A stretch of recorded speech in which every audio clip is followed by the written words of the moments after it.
আজকে ক্লাসটা কিন্তু তোমাদের একটু অন্যরকম টাইপের রেখেছি আমি, মানে যেভাবে তোমাদের আমি রেখেছিলাম যে কোশ্চেন অ্যান্সার আকারে। তো এবারে দেখলাম যে একটু আমাদের পড়াশোনার ধরনটা একটু পাল্টাতে হবে, ঠিক আছে? কারণ পরীক্ষা চলে এলো যেহেতু, কারণ এবার হচ্ছে কি পরীক্ষার মানে জন্য আমাদের প্রস্তুতির একটু প্যাটার্ন চেঞ্জ হচ্ছে। চেঞ্জটা কি? যেমন ধরো আজকে জিকে ক্লাসে আমরা টোটালি হিস্ট্রি মানে ইতিহাস থেকে কি কি কোশ্চেন থাকবে, ঠিক আছে? হিস্ট্রি থেকে, ইতিহাস থেকে। তো তার হচ্ছে কি একটা টেবিল এবং ইনফরমেশন ফরম্যাটে আমি করে দিয়েছি, ঠিক আছে? এবারে যখন আমি এটা পড়াবো, পড়ানোর পরে এই এই জিনিসগুলো থেকে মানে পুরো একই, মানে এই যা যা পড়াবো আজকে দেখতে পাচ্ছ 4টা পেজ পড়াবো আমি, সমস্ত কিছু আছে হিস্ট্রি থেকে। তারপরে সঙ্গে সঙ্গে যখন তোমাদের পড়ানো হয়ে যাবে, সঙ্গে সঙ্গে আমি তোমাদের গ্রুপে মক টেস্ট নিয়ে নেবো।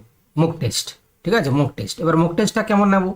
যেভাবে তোমাদেরকে লিঙ্ক পাঠাই সেরকম লিঙ্ক যাবে গ্রুপে, ঠিক আছে? লিঙ্ক যাবে, লিঙ্কটাতে তোমরা ক্লিক করার পরে যেভাবে অনলাইন মক টেস্ট তোমরা দাও, দেওয়ার পরে তোমরা কি করবে? সাবমিট করবে, ঠিক আছে? সাবমিট করবে। সাবমিট করলে প্রত্যেকে তোমরা নিজের স্কোর দেখতে পাবে, কে কত নাম্বার পেলে, কোনটা ঠিক হলো কোনটা ভুল হলো, এই জিনিসগুলো দেখতে পাবে। এটার পরে তোমরা কি করবে? সেই স্ক্রিনশটটাকে নিয়ে আমাকে পাঠিয়ে দেবে, ঠিক আছে? দিলে আমি দেখে নেবো যে কার কত স্কোরটা হচ্ছে। তো তাতে কি হবে? তাহলে তুমি এখন এই এই ক্লাসের থিওরিটা বুঝে নিলে, দিয়ে তারপরে তুমি মক টেস্টটা দিয়ে দিলে। প্রয়োজন পড়লে ক্লাসের পরে তুমি মক টেস্টটা দেওয়ার আগে আরেকবার পড়ে নিবে পিডিএফটা, দিয়ে পিডিএফটা পড়ার পরে তুমি কি করবে? মক টেস্টটা সাবমিট করবে। অলরেডি মক টেস্ট এই পিডিএফের যে সমস্ত জিনিস পড়াবো এখানের উপর ভিত্তি করে আমি করে দিয়েছি, তাই না? তো এবারে কি হবে দেখো, এইটা তোমরা কি করবে? এটাকে প্রিন্ট আউট করবে। এই পিডিএফটাকে তোমরা কি করবে? প্রিন্ট আউট বার করে নেবে, ঠিক আছে? কেন না এই পিডিএফে ইতিহাস থেকে যা যা কোশ্চেন আসতে পারে বা বিগত সালে যা যা আসে আমি সেগুলো টেবিল ফরম্যাটে বা দেখতে পাচ্ছ তোমাকে দেখিয়ে দিচ্ছি। দেখো এই যে তোমার হচ্ছে কি একটা জায়গায় পরপর ইয়ার ওয়াইজ হচ্ছে কি সাজিয়ে দিয়েছি, ঠিক আছে? তারপর হচ্ছে তোমার এই যে বিভিন্ন প্রকার যে রাজত্বকাল, ঠিক আছে? সুলতানি যুগ, তাদের হচ্ছে কি তোমার দাস বংশ, খলজি বংশ, তুগলক বংশ, তাদের প্রতিষ্ঠাতা, তারপর গুরুত্বপূর্ণ শাসক, ঠিক আছে? তারপরে হচ্ছে কি তোমার সুলতানি যুগের কি কি প্রধান প্রধান যে জিনিসগুলো, ঠিক আছে? তারপরে হচ্ছে কি তোমরা জানো যে মোগল সাম্রাজ্য, তাদের হচ্ছে কি তোমার বিশেষ কৃতিকলাপ। হ্যাঁ, এই জিনিসগুলো যেগুলো তোমাদের পরীক্ষায় আসে বা পরীক্ষায় আসতে পারে, সেই জায়গাগুলোতে আমি কিন্তু আজকে মনোনিবেশ করেছি। ঠিক একইভাবে পরের ক্লাসে আমরা ভূগোলটা কি প্র্যাকটিস মানে করব, তারপরে আমরা ইকোনমিক্স থেকে করব, তারপরে আমরা সায়েন্সের পাঠটা থেকে করব, ঠিক আছে? এবং প্রত্যেকটার ক্ষেত্রে কি থাকবে? এই যে থিওরি পড়ানোর পরে পরেই সঙ্গে সঙ্গে তোমাদের গ্রুপে চলে যাবে কি মক টেস্ট। মক টেস্টটা তোমরা কি করবে? পার্টিসিপেট করবে, দিলে দেখবে এখান থেকে কোশ্চেনগুলো কেমন হতে পারে সেটাও তোমরা বুঝে যাবে। তাহলে আমি যে জিনিসটা নিয়ে প্ল্যানিং করছি, এবারে তোমরা বলো যে তোমরা মানে তোমাদের জন্য ভালো হবে না খারাপ হবে? বলো বলো কি বলছো? কারণ আমরা এতদিন পর্যন্ত প্রচুর আমরা এমসিকিউ প্র্যাকটিস করেছি, তাই না? অসংখ্য দীর্ঘদিন আমরা হচ্ছে কি 200, 100, 150 এরকম করে প্রত্যেকটা ক্লাসে করেছি, অনেকগুলো হয়ে গেছে। আমার মনে হয় এরকম টেবিল ফরম্যাটে থাকলে তোমাদের পড়তে সুবিধা হবে, তাই না? যখন তোমরা এক এক জায়গায় পড়বে সাল ওয়াইজ, তাই তো? এবার একটু রিপ্লাই দিয়ে জানাও, বা তোমরা বলো, মাইক তো অন আছে, তোমরা বলতে পারো যে এরকম হলে তোমাদের কি ভালো হবে না যেমন চলছিল কোশ্চেন অ্যান্সার তেমন ভালো হবে? আচ্ছা, মোহন বলছে ভালো হবে। এত সাল কাটতে হবে স্যার? দেখো, তো সাল বলতে হচ্ছে কি এগুলোর মধ্যে একটা দুটো হয়তো আসে, ঠিক আছে? এবারে দেখো মানে বেসিক্যালি কি জানো তো, যখন তুমি বারবার পড়বে এগুলো না, তোমার দেখবে জিনিসটা হচ্ছে কি মাথায় চলে আসবে আর কি। হ্যাঁ, এগুলোর মধ্যে দেখবে একটা দুটো থাকবেই। এবারে আমি এই কারণে করে দিলাম, দেখো এই 4টা পেজ তুমি প্রিন্ট আউট করে সকালে যদি 4বার 5বার করে পড়ো প্রতিদিন বা দেখো, তাহলে আমার মনে হয় তোমার সেটা কিন্তু মাথায় গেঁথে যাবে, ঠিক আছে? এবারে কিছু করার নেই। কম্পিটিশান দেখবে, যেমন এসএলএসটি পরীক্ষা হয়েছিল তোমরা জানো, সেখানে মানে একই নাম্বার মানে 200 জন 300 জন পাচ্ছে। তো সেখানে কম্পিটিশানটা হাই। এবারে 1 নাম্বার মানে অনেকটাই। এবারে হ্যাঁ, অনেকের সাল নিয়ে অনেকের ভয় থাকে, ঠিক আছে? তবে তুমি ঘটনার সাথে হচ্ছে কি মনে রাখবে, ঘটনার সাথে, ঠিক আছে? যেমন বঙ্গভঙ্গ, এগুলো তোমরা কিন্তু পড়েছো, জাতীয় কংগ্রেসের প্রতিষ্ঠাতা, এগুলো কিন্তু পরীক্ষায় আসে। মানে আমি হিজিবিজি কিছুই দিইনি, তোমরা কিন্তু লক্ষ্য করতে পারো। তোমরা হয়তো বিভিন্ন যে বই পড়েছো তাতে দেখবে সাল মানে হচ্ছে কি 4 পৃষ্ঠা 5 পৃষ্ঠা 7 পৃষ্ঠার রয়েছে, কিন্তু আমি সেগুলো কিছু দিইনি। আমি আমি এমনই মেনশন করেছি যেগুলো পরীক্ষায় আসে আর কি, ঠিক আছে? সাজেশন করে দিয়েছি, আর কিছু নয়। কোনো বই থেকে বা কিছু থেকে আমি ছবি তুলিনি, আমি কিন্তু পরপর হচ্ছে কি টাইপ করে যেগুলো সাজেস্ট হয়, যেগুলো পরীক্ষায় আসে আমি সেগুলোই করে দিয়েছি। তো হতে হবে এগুলো বাবা, এর থেকে আর সাজেশন করতে যেও না, তাহলে তোমরা কিন্তু হচ্ছে বিপদে পড়ে যাবে, কেমন? কারণ আমি সাজেশন একদম পুরো করেই দিয়েছি। বুঝতে পেরেছো কি বললাম? আর ইতিহাস থেকে মাত্র 4টা পৃষ্ঠা মুখস্থ করতেই হবে তোমাকে, ঠিক আছে। আর দেখবে যখন পরীক্ষাটা দেবে আজকে মক টেস্টটা, তখন দেখতে পাবে যে কি ধরনের কোশ্চেন হয়, সেটাও তোমরা বুঝতে পারবে। অলরেডি প্রিপেয়ার হয়ে গেছে, ক্লাসটার পরে আমি দিয়ে দেবো। চলো আমরা শুরু করে দিচ্ছি। দেখো, তো দেখো প্রথমে দেখো আমরা মহাবিদ্রোহ রেখেছি, যেটাকে আমরা সিপাহী তোমার হচ্ছে কি মিউনিটি বলি। তো এটা 1857 সালে হয়েছিল। তোমরা জানো যে ব্রিটিশ শাসনের বিরুদ্ধে প্রথম বড় মাপের বিদ্রোহ। একটু মানে গল্পের আকারে আমি বলছি, তোমরা মন দিয়ে শুনে নাও, ঠিক আছে, সাইলেন্টলি তোমরা মন দিয়ে শুনে নাও। আচ্ছা, তারপরে দেখতে পাচ্ছ 1885 তখন হচ্ছে জাতীয় কংগ্রেস প্রতিষ্ঠা হয়, ঠিক আছে। তো তখন হচ্ছে কি অ্যালান অক্টাভিয়ান হিউমের উদ্যোগে বোম্বেতে এই জাতীয় কংগ্রেস হচ্ছে প্রতিষ্ঠা হয়েছিল। তো তোমরা বুঝতেই পারছো জাতীয় কংগ্রেস কেন প্রতিষ্ঠা হয়েছিল। না, জাতীয় কংগ্রেস এই কারণে প্রতিষ্ঠা হয়েছিল, তখন হচ্ছে কি তোমরা দেখতে পেয়েছিলে যে মানে ইংরেজ বা ইস্ট ইন্ডিয়া কোম্পানি তারা হচ্ছে কি ভারতকে মানে একদম পুরো মানে কি বলবো একদম কান্দর উদ্বোস করার মতন পরিস্থিতি তৈরি করে দিয়েছিল, ঠিক আছে। তারা যেটা বলতো সেটাই হচ্ছে করতে হতো। তো জাতীয় কংগ্রেস হচ্ছে কি যাতে সাধারণ মানুষকে সহায়তা করতে পারে, তাদের মানে কংগ্রেসের মানে ইস্ট ইন্ডিয়া কোম্পানির সাথে হচ্ছে একটা সমঝোতা রেখে তারা কিছু বলতে পারে তাদের বক্তব্য। তো তার জন্য জাতীয় কংগ্রেস 1885 সালে তৈরি হয়েছিল। তারপরে দেখো বঙ্গভঙ্গ, আর 1905 সালে লর্ড কার্জন দ্বারা বঙ্গভঙ্গ এবং স্বদেশী আন্দোলনের সূচনা। তারপর 1911 যেটা বঙ্গবন্ধু রোধ এবং রাজধানী স্থানান্তরণ করা হয়, রাজধানী কলকাতা থেকে দিল্লিতে স্থানান্তরণ করা হয়। তারপরে দেখো 1915 গান্ধীর ভারতে হচ্ছে প্রত্যাবর্তন করেন, ঠিক আছে। দেন হচ্ছে কি তোমার এটা হচ্ছে 9 জানুয়ারি বর্তমানে হচ্ছে প্রবাসী ভারতীয় দিবস হিসাবে এটাকে আমরা পালন করে থাকি, ঠিক আছে, প্রবাসী ভারতীয় দিবস। কেন না, গান্ধীজি তখন তোমরা জানো যে সাউথ আফ্রিকা থেকে ভারতে তিনি প্রত্যাবর্তন করেন। তারপরে দেখো 1917 চম্পারণ সত্যাগ্রহ, অর্থাৎ গান্ধীজির ভারতে প্রথম নীল চাষিদের হয়ে সত্যাগ্রহ আন্দোলন। তোমরা জানো নীল চাষ করতে বাধ্য করা হতো, তাই না, যারা চাষিরা তাদেরকে জোর করে করানো হতো। আর নীল চাষে চাষিদের ক্ষেত্রে খুব লাভ হতো না, যা প্রোডাক্ট তৈরি হতো তারা নিয়ে নিত, ঠিক আছে। ওরা মানে ওই শিল্প বিপ্লব মানে তোমার ওই বস্ত্র শিল্পতে তারা ওই নীল রংটাকে কাজে লাগাতো। আচ্ছা, তারপরে দেখতে পাচ্ছ যে জালিয়ানওয়ালাবাগ হত্যাকাণ্ড। এখানে রাওলাট আইনের প্রতিবাদে সাধারণত মানুষের উপর গুলি চালনা। অসহযোগ আন্দোলন, যেটা হচ্ছে গান্ধীজির নেতৃত্বে প্রথম গণ আন্দোলন। চৌরাচুরি 1922 সালে, যেটা অসহযোগ আন্দোলন প্রত্যাহার করে নেওয়া হয়েছিল। 1930 তোমরা সবাই জানো আইন অমান্য আন্দোলন এবং ডান্ডি অভিযান। আর তা 1942টা খুবই গুরুত্বপূর্ণ, কারণ এটা হচ্ছে ভারত ছাড়ো আন্দোলন হয়েছিল, যেটাতে আমরা একটা স্লোগান দেখতে পাই, করেঙ্গে ইয়ে মরেঙ্গে বা ডু অর ডাই। এটাও আমরা ব্যাচ কোর্স শুরু করি ডু অর ডাই নামে। তো এই যে এটা মানে কি করেঙ্গে ইয়ে মরেঙ্গে, এটা ভারত ছাড়ো কুইট ইন্ডিয়া মুভমেন্ট আর কি। আচ্ছা, তারপরে দেখো 1946-এ নৌবিদ্রোহ এবং ক্যাবিনেট মিশন, এটা রয়্যাল ইন্ডিয়ান নেভির বিদ্রোহ এবং ক্ষমতা হস্তান্তরের পরিকল্পনা করা হয়। তারপরে তোমরা দেখতে পাচ্ছ যে 1947 ভারত স্বাধীনতা লাভ করে, আর 15 আগস্ট ব্রিটিশ ভারতের অবসান কিন্তু সমাপ্ত হয়। তবে সমাপ্ত হওয়ার সময় তোমরা নিশ্চয়ই জানো এমন একটা জিনিস ঘটেছিল, যেটা হচ্ছে কি আমাদের কল্পনা ব্যতীত। কারণ সেই সময় ইস্ট ইন্ডিয়া কোম্পানি আমাদের ভারতকে ভেঙে দুটো ভাগে টুকরো করে দিয়েছিল, ঠিক আছে। তো সেক্ষেত্রে তোমরা জানো যে পাকিস্তানের জন্ম, পূর্ব পাকিস্তান পশ্চিম পাকিস্তান জন্ম হয়েছিল ওই সময়, ঠিক আছে। যাতে মানে ফুল ফোকাসটা হচ্ছে কি আমাদের ওই দেশ ভাগে নিয়ে মেতে থাকে। ইংরেজদের আমাদের যে আসল শত্রু সেটা আমরা যাতে ভুলে যাই। তোমরা সবাই জানো, ইতিহাসের পাতায় তোমরা পড়েছো, সেটা বলার কিছু উপেক্ষা রাখে না। আচ্ছা, তারপরে এখানে কিছু সন্ধি বা চুক্তির কথা আমি মেনশন করে দিয়েছি, যেমন খুব গুরুত্বপূর্ণভাবে, যেমন পূর্ববন্দরের সন্ধি শিবাজি এবং জয়সিংহের মধ্যে হয়েছিল 1665। এলাহাবাদের সন্ধি 1765-তে। তারপর লখনৌ সন্ধি জাতীয় কংগ্রেস এবং মুসলিম লীগের মধ্যে হয়েছিল। এটা পরীক্ষায় আসে, এটা ভিভিআই। এটা হচ্ছে কি তোমার কার মধ্যে হয়েছিল, জাতীয় কংগ্রেস এবং মুসলিম লীগের মধ্যে এই সন্ধিটা হয়েছিল। ওটা একটা ঐতিহাসিক মিলন হয়েছিল, লখনৌ মানে চুক্তি।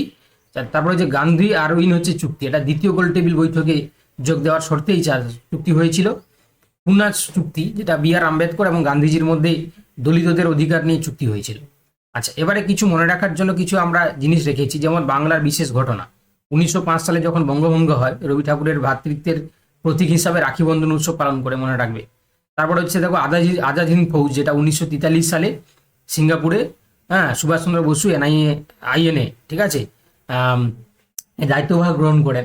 তারপর বিপ্লবী আন্দোলনে ক্ষুদিরাম বসুর হচ্ছে ফাঁসি 1908-এ, মনে রাখবে। মাস্টারদা সূর্য সেন তোমরা জানো, তিনি কিন্তু ম্যাথামেটিক্সের মাস্টার ছিলেন, বুঝতে পারলে, মানে ম্যাথ পড়াতেন আর কি। তো সেখান থেকে তিনি সরাসরি মানে আন্দোলনে মানে যোগ দিয়েছিলেন। তো তিনি চট্টগ্রামে সেখানে একটা ব্রিটিশদের একটা অস্ত্রাগার ছিল, তো সেই অস্ত্রাগার লুণ্ঠনে কিন্তু মানে তিনি একদম পুরো মানে কি বলবো যে পুরো নেতৃত্ব দিয়েছিলেন আর কি। ঠিক আছে, এটা একটা আমাদের বাংলার ঐতিহাসিক অবিস্মরণীয় একটা ঘটনা। চলো এবারে হচ্ছে কি এখানে আমরা নিচে কয়েকটা হচ্ছে কি ছকের মাধ্যমে দিয়ে দিয়েছি, যেমন সুলতানি আমলে 5টি প্রধান রাজবংশ। ঠিক আছে, এটা ভালো করে তোমরা মুখস্থ করবে। যেমন রাজবংশ, তাদের সময়কাল, প্রতিষ্ঠাতা এবং গুরুত্বপূর্ণ শাসক। তো দাস বংশ তোমরা সবাই জানো যে কুতুবুদ্দিন আইবক প্রতিষ্ঠাতা, আর এখানে ইলতুৎমিশ, সুলতান রাজিয়া, বলবন, এরা ছিল গুরুত্বপূর্ণ শাসক আর কি। আর খলজি বংশে আলাউদ্দিন খলজি প্রতিষ্ঠাতা। আলাউদ্দিন খলজি হচ্ছে কি বাজার দর নিয়ন্ত্রণ করেন, এটা গুরুত্বপূর্ণ যেহেতু পরীক্ষায় আসে, বাজার দর কে নিয়ন্ত্রণ করে? আলাউদ্দিন খলজি। তুগলক বংশ, গিয়াসউদ্দিন তুগলক প্রতিষ্ঠাতা। মোহাম্মদ বিন তুগলক, সিরোজ শাহ তুগলক, এরা খুব গুরুত্বপূর্ণ। তারপরে সৈয়দ বংশ, খিজির খাঁ, মোবারক শাহ হচ্ছে কি তোমার গুরুত্বপূর্ণ শাসক। লোধি বংশ হচ্ছে কি দেখো তোমার হচ্ছে বহলত লোধি, আর এটা হচ্ছে শেষ সুলতান ছিলেন কি ইব্রাহিম লোধি। আচ্ছা, এখানে গুরুত্বপূর্ণ যে পয়েন্টগুলো মনে রাখার কথা সেটা হচ্ছে কুতুব মিনার, এটা পরীক্ষায় দেয়। তো এটা হচ্ছে কি কুতুবুদ্দিন আইবক, ঠিক আছে, কুতুব মিনার হচ্ছে কি শুরু করেন, আর ইলতুৎমিশ এই কুতুব মিনারটাকে তিনি কমপ্লিট করেন আর কি, এটা মানে তৈরি করাটাকে কমপ্লিট করেন। আচ্ছা, তারপরে দেখো রক্ত ও লৌহ নীতি, যেটা গিয়াসউদ্দিন বলবন এটি প্রবর্তন করেন। আচ্ছা, পাগলা রাজা কাকে বলা হয় তোমরা সবাই জানো, এটা হচ্ছে কিন্তু বলা হয় যে মোহাম্মদ বিন তুগলককে। ঠিক আছে, তিনি রাজধানী স্থানান্তরণ এবং তামার মুদ্রা তোমার হচ্ছে কি প্রচলন করেছিলেন। আর পানিপথের প্রথম যুদ্ধ এটাও হয়েছিল তোমরা জানো যে 1526, আর এটা বাবর ইব্রাহিম লোদি পরাজিত করে কাকে? মোগল সাম্রাজ্য প্রতিষ্ঠা করেন। ঠিক আছে, বাবর ইব্রাহিম লোদিকে তিনি পরাজিত করেছিলেন আর কি, মানে ইব্রাহিম লোদি পরাজিত হন আর বাবর হচ্ছে কি মোগল সাম্রাজ্য তখন প্রতিষ্ঠাতা করেন। এবার এই মোগল সাম্রাজ্য যখন প্রতিষ্ঠা হলো, তো তার যে যারা রাজত্বকাল বা তার যে সম্রাট যারা ছিলেন তাদের নামগুলো তোমরা নিশ্চয়ই জানো। এই যে আমরা বাবার হলো আবার জোর, সারাইলো ওষুধ দিয়া, সেটাও তোমরা মুখস্থ রাখো। আমি আর একটা তোমাকে বলে দিচ্ছি, দেখো BABSH, এটা দিয়ে তোমরা মনে রাখতে পারো। বি মানে হচ্ছে বাবর, এ মানে হচ্ছে কি দেখো BABS, ঠিক আছে, বা এই যে বাবর, হুমায়ুন, আকবর, তোমার হচ্ছে কি জাহাঙ্গীর, তারপরে দেখো তোমার শাহজাহান, ঔরঙ্গজেব, তুমি এদিকেও মনে রাখতে পারো। আর এই যে বাবার হলো আবার জোর, সারাইলো ওষুধ দিয়ে, ওটাও তুমি মনে রাখতে পারো। তো আমরা বাবরের ক্ষেত্রে দেখো মুঘল সম্রাটের প্রতিষ্ঠাতা মনে রাখবো, এবং তুজিকি বাবরি তিনি লিখেন, মনে রাখবে এটা। আচ্ছা, হুমায়ুন এটা শেরশাহের কাছে পরাজিত হয়ে পারস্যে পালিয়ে যান। আকবর হচ্ছে দেখো এই যে মনসবদারি প্রথা, দিনহি ইলাহি, ফতেপুর সিকরি নির্মাণ করেন, খুব গুরুত্বপূর্ণ। ঠিক আছে, আমি এখানে এটাকে VVI লিখে দিচ্ছি, এখানে মনে রাখবে যে মনসবদারি প্রথা, দিনহি ইলাহি, ফতেপুর সিকরি, এটা আকবরই করেছিলেন। জাহাঙ্গীর হচ্ছে ন্যায় বিচারের ঘণ্টা এবং চিত্রশিল্পের স্বর্ণযুগ বলা হয়। শাহজাহান হচ্ছে তোমরা জানো তাজমহল, লালকেল্লা, ময়ূর সিংহাসন এগুলো স্থাপন করেছিলেন। মানে শাহজাহানের ক্ষেত্রে স্থাপত্য নির্মাণটা খুবই ভালো হয়েছিল, তোমরা নিশ্চয়ই দেখতে পাও দিল্লি গেলে, তাই না? তাজমহল এখনো পর্যন্ত হচ্ছে কি খুব সুন্দরভাবে রয়েছে, লালকেল্লা, তাই না, ময়ূর সিংহাসন। আচ্ছা, ঔরঙ্গজেব হচ্ছে কি জিন্দা পীর বলা হয় তাকে। আর সাম্রাজ্যের হচ্ছে কি সর্বাধিক বিস্তার কিন্তু এই ঔরঙ্গজেব সময়ে ঘটেছিল। আচ্ছা, এবার গুরুত্বপূর্ণ যদি পয়েন্ট আমরা মনে রাখি, তাহলে শেরশাহ সুরি বা সুর বংশ, যেটা বলছে মোগল সাম্রাজ্যের মাঝে শেরশাহ দিল্লি দখল করেছিলেন, আর গ্র্যান্ড ট্রাঙ্ক রোড যেটা তিনি নির্মাণ করেছিলেন, আর হচ্ছে মুদ্রা তিনি এই যে রুপিয়া মুদ্রা প্রচলন করেন, রুপিয়া, ঠিক আছে, মনে রাখবে এটা, রুপিয়া তিনি মুদ্রার প্রচলন করেন। আর বিখ্যাত যুদ্ধ সময় বলছে খানুয়ার যুদ্ধ, এটা বাবর এবং রানা সঙ্গে হয়েছিল। হলদিঘাটের যুদ্ধ আকবর এবং রানা প্রতাপের মধ্যে হয়েছিল। পলাশি যুদ্ধ তোমরা জানো, সিরাজউদ্দৌলা এবং রবার্ট ক্লাইভ, এটা হচ্ছে কি তোমার রবার্ট ক্লাইভ তখন ইস্ট ইন্ডিয়া কোম্পানির হয়ে তিনি হচ্ছে কি যুদ্ধ করেছিলেন, এবং এইখানে এই সিরাজউদ্দৌলা মানে তোমার যুদ্ধে পরাজিত করে হয়েছিলেন। তোমার তার জন্য মোগল সাম্রাজ্য সরাসরি হচ্ছে কি এখানে পতন হয়েছিল, এবং ইস্ট ইন্ডিয়া কোম্পানি ভারতে তোমার হচ্ছে কি আধিপত্য স্থাপন করা শুরু করেছিল। আচ্ছা, এবারে দেখো বিখ্যাত কিছু স্থাপত্য এবং রচয়িতা। আচ্ছা, 1 মিনিট, জাস্ট 1 মিনিট।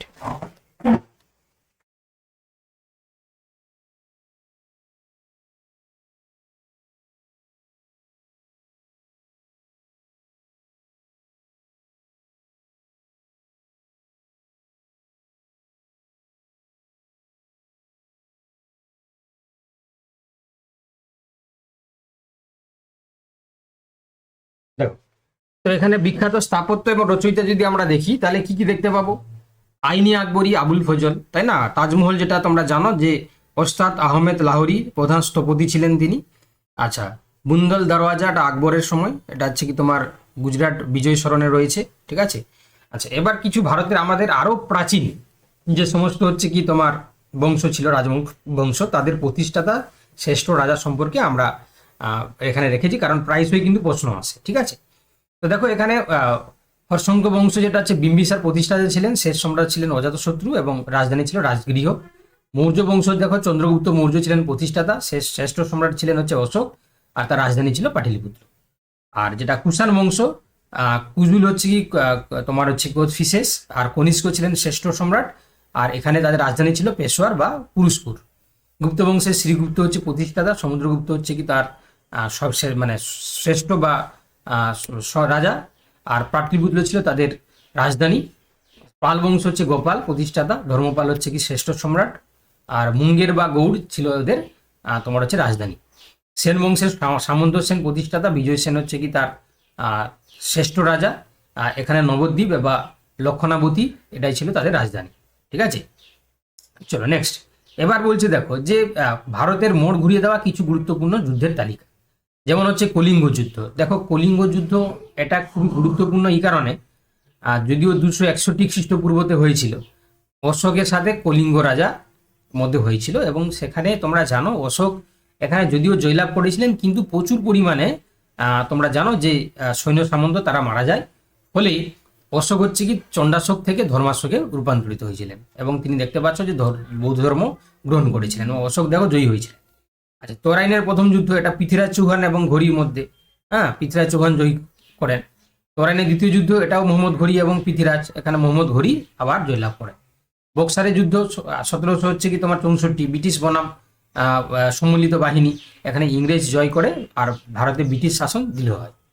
চলো এবার হচ্ছে কিছু আমরা ধর্ম এবং সমাজ সংস্কারক আন্দোলন সম্বন্ধে দেখব, কারণ এগুলোও কিন্তু প্রায়শই পরীক্ষায় আসে। যেমন হচ্ছে ব্রাহ্ম সমাজ।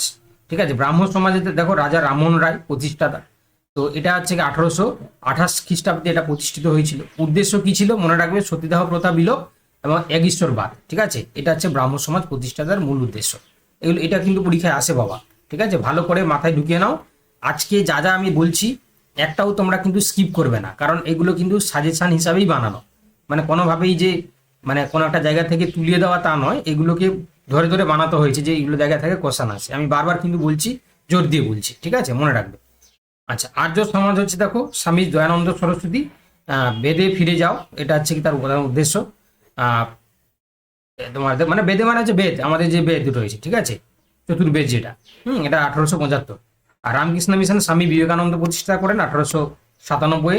মানব সেবা এবং আধ্যাত্মিক প্রচারের উদ্দেশ্যেই এই রামকৃষ্ণ মিশন প্রতিষ্ঠা করা হয়েছিল। ঠিক আছে, আর থিওফেস তোমার হচ্ছে কি সফিকেল সোসাইটি, এটা অ্যানিবেশন প্রতিষ্ঠা করেছিলেন 1885, 75 এবং 1886 এরকম সময়ের মধ্যে।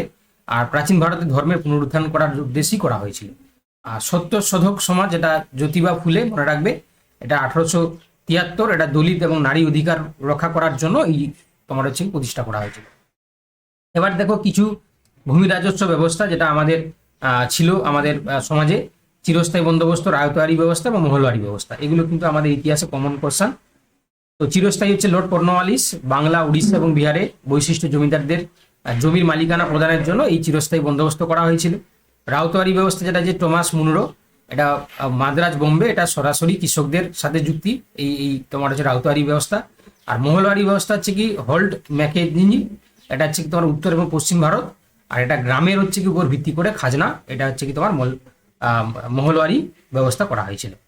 চলো এবার যেটা আমরা দেখবো সেটা হচ্ছে কি তোমার কিছু বৌদ্ধ ধর্ম থেকে প্রশ্ন যেগুলো আসে। ঠিক আছে, যেমন প্রথম বৌদ্ধ সম্মেলন যেটা রাজগৃহ, এটা কিন্তু আমি দেখছি রিসেন্ট বিভিন্ন আমাদের যে ওয়েস্ট বেঙ্গলে ডাব্লিউবি যে কম্পিটিটিভ পরীক্ষাগুলো হচ্ছে না, তাকে আমি দেখছি কিন্তু এই জায়গা থেকে মানে এই টেবিল থেকেই কিন্তু অনেকগুলো কোশ্চেন দিচ্ছে আর কি, একটা না একটা কোশ্চেন দিচ্ছে আর কি। তো আমার মনে হলো যে না, আমি এটাও তোমাদেরকে পড়িয়ে দিই, কারণ এখান থেকে কোশ্চেন আসবে। ঠিক আছে, কারণ রিসেন্ট যে পুলিশের এসআই পরীক্ষাগুলো হয়েছিল দেখবে এই জায়গা থেকে একটা করে কোশ্চেন আসছে। তো দেখো প্রথম বৌদ্ধ সম্মেলন হচ্ছে কি তোমার রাজগৃহ স্থানটা, আর অজাতশত্রুর সময় হয়েছিল, সভাপতি ছিলেন মহাকাশ্যপ।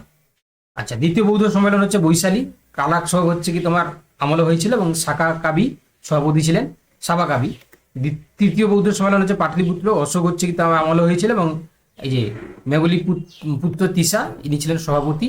আর চতুর্থ বৌদ্ধ সম্মেলন হয়েছিল কাশ্মীরে কনিষ্কের আমলে এবং বসুমিত্র ছিলেন সভাপতি। ঠিক আছে, এটা একটু মনে রাখবে, বিশেষ করে স্থান কোথায় হয়েছিল আর কার আমলে হয়েছিল এবং সভাপতি গিয়েছিলেন। তো এই তিনটে পয়েন্টে মনে রাখবে। আর এখন আপাতত আমি তোমাদেরকে কি দেবো না, তোমাদেরকে আমি মূলত হচ্ছে কি কোশ্চেন অ্যান্সার দেবো। ঠিক আছে, কুইজ আকারে, কুইজ, ঠিক আছে, মানে মক টেস্ট আকারে। তো সেই মক টেস্টটা তোমরা সবাই মিলে কিন্তু সাবমিট করবে, কারণ সেখানে কিন্তু তোমরা আজকে হচ্ছে কি শুধুমাত্র হিস্ট্রি থেকে, ঠিক আছে, যে কোশ্চানগুলো তোমরা দেখতে পাবে সেই কোশ্চানগুলো কিন্তু মূলত ওখানেও কিন্তু যে কোশ্চানগুলো তোমরা দেওয়া রয়েছে সেগুলোও কিন্তু সাজেশন হিসাবে, ঠিক আছে। কেননা ইতিহাসের এই জিনিসগুলো সাল ওয়াইজ মনে রাখাটা খুবই গুরুত্বপূর্ণ। নাহলে অনেক সময় কি হয়, অনেকের গুলিয়ে যায়, কারণ সাল মনে রাখাটা সবার পক্ষে সম্ভব নয়, আমি জানি। তো যার কারণে অনেকেরই হচ্ছে কি তোমার প্রবলেম হয়। বাট আমি এই কারণে তোমাদেরকে বলে দিই যে এই যে জিনিসটা আমি করে দিলাম এগুলো কিন্তু সাজেশন ফরম্যাটে বারবার করে সকালে উঠে তোমরা কিন্তু যদি পড়ো তাহলে দেখবে সেটা কিন্তু তোমাদের মনে থেকে যাবে। হ্যাঁ, তো তবে একবার দুবার পড়লে হবে না, বারবার পড়তে হবে, তাই না? বারবার পড়লে দেখবে সাল ওয়াইজগুলি তোমার কিন্তু মাথায় ঢুকে যাবে। কেমন? তো এই ছিল আজকে আমাদের আলোচনার বিষয়। কেমন? তো এটা পরে হচ্ছে কি আমরা আপাতত হচ্ছে কি তোমাদের গ্রুপে একটা পিডিএফ দেবো, ঠিক আছে, একটা মক টেস্টের লিঙ্ক দেবো। সেই মক টেস্টের লিঙ্কটা সবাই কিন্তু এখনই হচ্ছে কি তোমরা পার্টিসিপেট করবে, দিয়ে তারপরে সেটা সাবমিট করার পরে আমাকে পাঠাবে। হ্যাঁ, আর আমি হচ্ছে কি সেটা দেখে তারপরে তোমাদের কিন্তু দেখবো যে তোমাদের ইমপ্রুভমেন্ট কতটা হয়েছে বা তোমরা কেমন হচ্ছে কি কী রয়েছে, ঠিক আছে। উইদিন 10 মিনিটস, ঠিক আছে, তোমরা কিন্তু সবাই সাবমিট করে আমাকে সেন্ড করবে, ঠিক আছে। কারণ বাংলার কোশ্চান খুব বেশি সময় যায় না জিকে কোশ্চান করতে, ঠিক আছে। তোমরা কিন্তু সবাই সাবমিট করবে। হ্যাঁ, 30টা এমসিকিউ রয়েছে, 30 এমসিকিউ রয়েছে। আমি এখনই জাস্ট তোমাদের গ্রুপে আমি ফরওয়ার্ড করছি, তোমরা কিন্তু সেটা উইদিন 10 মিনিটস সাবমিট করে আমাকে কিন্তু স্ক্রিনশট পাঠাবে। ওকে, আমি নাম বলে দিচ্ছি, আমি কিন্তু তোমাদেরকে ধরবো না হলে পরের ক্লাসে। এই যে শ্রাবন্তী, হ্যাঁ, অনিশ, মামনি, মোহন, প্রত্যয়, সমব্রত, সুজিত, সুস্মিতা এবং সান্ত্বনা, এদের যে নামগুলো আমি দেখে রাখলাম, তোমরা কিন্তু উইদিন 10 মিনিট সাবমিট করে আমাকে পাঠাবে, ঠিক আছে। লেফট করো, আমি দিয়ে দিচ্ছি।